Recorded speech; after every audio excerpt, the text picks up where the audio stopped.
बिस्मिल्लाहिर्रहमानिर्रहीम, अस्सलाम वालेकुम। Welcome to my channel let's cook with Asiya. आज हम बनाएंगे गाजर का हलवा। वैसे तो हलवा बनाने के बहुत से तरीके हैं, लेकिन जिस तरीके से मैं बनाऊंगी बिल्कुल वैसा ही होगा जैसा कि आप होटलों में खाते हैं, शादियों पे या फिर बाज़ार से लेके खाते हैं, हलवाई से लेके खाते हैं, बिल्कुल वही टेस्ट होगा। तो बहुत मज़े का बनता है। तो आपने वीडियो को बिल्कुल लास्ट तक देखना है, बिल्कुल स्किप नहीं करना, ताकि आपसे कोई भी जो है इसमें पॉइंट मिस ना हो जाए।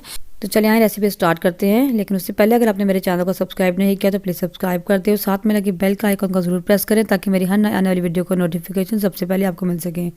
वीडियो अच्छी लगे तो लाइक करें और शेयर भी करें। तो चलिए यहाँ बगैर किसी देर के बनाते हैं अपना मज़ेदार सा और बिल्कुल बाजार जैसा गाजर का हलवा। गाजर का हलवा बनाने के लिए मैंने यहाँ पर 2 किलो गाजरें ली थी। इनको मैंने जो है छील कर धोकर ग्रेट कर लिया है। तो और इसको अपने बाद में नहीं वॉश करना, पहले ही वॉश कर लेना, वरना ये पानी बहुत छोड़ देंगी। और गाजरें आपने अगर रेड कलर की हो तो बहुत अच्छी बात है, लेकिन वैसे जैसी भी गाजरें हो, छोटी बड़ी कोई प्रॉब्लम नहीं है। तो आपने गाजरों को ग्रेट कर लेना है। और इसके अलावा हमें यहाँ पर 2 किलो ही दूध चाहिए होगा, जितनी गाजरें हैं उतना ही हमने दूध लिया है। तो दूध को मैं जो है अलग से जो है हम पकाएंगे, इसको अलग से बॉईल करके इसको जो गाढ़ा कर लेंगे, खोया सा बना लेंगे। इसको हम गाजरों में शामिल नहीं करेंगे। वो इसलिए कि जब दूध को गाजरों में शामिल करते हैं इसको पकने में बहुत टाइम लगता है, और गाजरें अपना भी पानी छोड़ देती हैं, बहुत ज़्यादा टाइम लग जाता है पकने में। और उसकी लुक भी जो है वैसी नहीं आती जैसे कि हम बाज़ार से लेके खाते हैं। तो अगर आप इनको अलग अलग बनाएंगे तो ये फ़ायदा होगा, आपकी गाजरें भी जल्दी गल जाएगी और दूध खोया भी जल्दी बन जाएगा, और इसका टेस्ट भी बिल्कुल बाजार जैसा आएगा। तो चलिए बनाना स्टार्ट करते हैं। इसके लिए मैं सबसे पहले क्या करूँगी, दूध को हम खोया बना लेंगे ताकि हमारा काम ज़रा जल्दी हो जाए। इसको बनने में टाइम लगेगा, तो हम सबसे पहले दूध रख देंगे चूल्हे पे। एक बड़ी सी कढ़ाई में मैंने दूध डाल दिया और इसको मैं देखिए बॉईल आ गया इसको तकरीबन। और साइडों से हम स्क्रैप करते रहेंगे साथ साथ, और इसको हम पकने देंगे गाढ़ा होने तक। साथ साथ आपने इसको हिलाते रहना है, चम्मच हिलाते रहना है। और जब तक ये पकता है तो हम दूसरी साइड पर अपनी जो है गाजरें भी रख लेते हैं साथ में। तो यहाँ पर मैंने एक कढ़ाई ले ली है, इसमें मैं गाजरें डाल दूँगी। और गाजरें डालने के बाद इसको जो है अपने पानी इसमें बिल्कुल नहीं ऐड करना, क्योंकि गाजरें अपना ही पानी बहुत छोड़ देंगी। इसमें मैं डालूंगी 2 कप चीनी, तकरीबन 200 ग्राम 250 ग्राम चीनी थी। चीनी आप अपनी पसंद के मुताबिक कम या ज़्यादा भी कर सकते हैं। मैंने थोड़ी सी ज़्यादा रखी क्योंकि हमने इसमें खोया भी डालना है अलग से, तो इसकी चीनी कम हो जाएगी। अच्छा, ये भी आपके लिए एक टिप है कि आपने चीनी को जो है ना साथ ही ऐड कर देना गाजरों के। जब चीनी आप पहले गाजरों के साथ ही ऐड कर देंगे तो उसका कलर ख़राब नहीं होगा, यानी ब्लैक नहीं होंगी, ये रेड रेड ही रहेंगी, बहुत खूबसूरत। अब देखिएगा बाद में कितनी प्यारी रेड कलर की निकलती हैं। इसको मैं अब ढककर जो है ना पकने के लिए रख दूँगी। और तब तक हम साथ साथ अपने दूध को भी देख लेते हैं क्या सूरत हाल है। ये देखें दूध हमारा पक रहा है, उसको आपने साथ साथ हिलाते रहना है ताकि नीचे ना लग जाइए। तो और साथ साथ आपने इसको साइडों से स्क्रैप करते रहना है ताकि इसकी मलाई साइडों पर ना जमे। तो साथ ही हम अब गाजरों को देख लेते हैं। इस तरीके से जो है बहुत आसानी से हलवा बन जाता है। गाजरें बहुत जल्दी अपना पानी जो है खुश्क कर लेती हैं, और दूध भी अलग से जो है वो जल्दी पक जाता है। आपने दूध को पहले ही पकने के लिए रख देना, उसके बाद आपने गाजरें पकानी है। तो मैं यहाँ पर 3 अदद इलायचियाँ जो इनको खोल कर डाल दूँगी। आप चाहें तो इलायची का पाउडर भी डाल सकते हैं। और डालने के बाद मैं इनको अच्छे तरीके से मिक्स कर लूँगी। गाजरों ने काफ़ी पानी छोड़ दिया था, अब इसी पानी में पकती रहेंगी, मैं ढक्कन नहीं दूँगी। और ये इसको खुला रख दूँगी ऐसे ही, तो ये अपना पानी जब तक खुश्क नहीं कर लेती और गल नहीं जाती तब तक हम इसको पकाएंगे।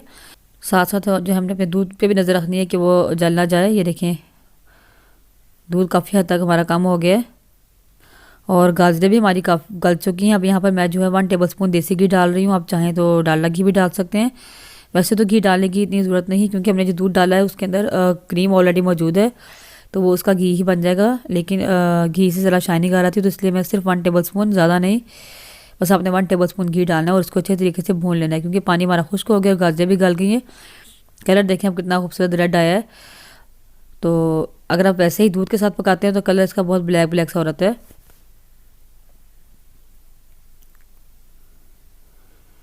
तो अब मैं इसको भून लूँगी अच्छे तरीके से, और साथ साथ अपने खोए को देख लेंगे। ये खोया हमारा बन गया है। तो बस इसको आपने ज़्यादा जो है ना सख्त नहीं करना, वरना ये ठंडा होकर और ज़्यादा जो हार्ड हो जाएगा। तो आपने बस इसको इसकी कंसिस्टेंसी ऐसी ही रखनी है, आपने ज़्यादा नहीं करना सख्त इसको आपने। बस ये तैयार है, फ्लेम को मैं ऑफ़ कर दूँगी। और दूसरी साइड पे हमारी गाजरें भी तकरीबन गल गई हैं और इनका पानी भी तकरीबन खुश्क हो चुका है।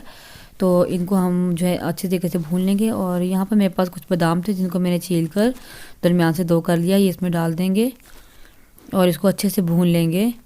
और आपने जो है ना एक बार इसको दबा कर चेक कर लेना है कि इसमें पानी है कि नहीं है। पानी बिल्कुल खुश्क हो जाना चाहिए। तो मैं आपको अभी दबा कर भी दिखाती हूँ, प्रेस करके ज़रा, कि इसमें पानी है कि नहीं है। इसको मैं अच्छे तरीके से भून लूँगी।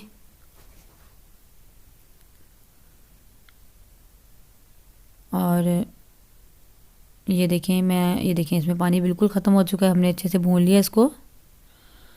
तो आपने भी इस तरह इसको चेक करते रहना साथ साथ। तो बस अब इस स्टेज पर हम इसमें अपना खोया ऐड कर देंगे। ये देखें अब मैं खोया डाल के इसको मिक्स कर लूँगी और बस हलवा हमारा तैयार है। आप चाहें तो इसको गाजरों को भून कर आप अलग से रख सकते हैं और खोया भी आप अलग से रख सकते हैं। जब आपको खाना हो तो आप खोया ऐड करें और इसको गरम करके आप फ़ौरन खा लें, वो भी मज़े का लगता है। लेकिन मैंने चूँकि इसकी क्वांटिटी थोड़ी बनाई थी तो मैंने सारा कुछ जो है ना खोया बीच में डाल दिया गाजरों के। तो बस आप खोए को जो है अच्छे तरीके से मिक्स कर लें इसमें और फिर जो है फ्लेम ऑफ कर दें। तो हलवा हमारा रेडी है। माशाल्लाह देखें कितना खूबसूरत कलर आया है, बहुत मज़े का बनकर तैयार हुआ था, बिल्कुल बाज़ार जैसा और हलवाई जैसा हलवा बना था। तो उम्मीद है कि आपको रेसिपी अच्छी लगी होगी, आप इसको ज़रूर ट्राई करें। मिलते हैं किसी नेक्स्ट वीडियो में किसी नई रेसिपी के साथ। अब तक के लिए अल्लाह हाफिज़, दुआ में याद रखिएगा और अपना बहुत सा ख्याल रखिएगा।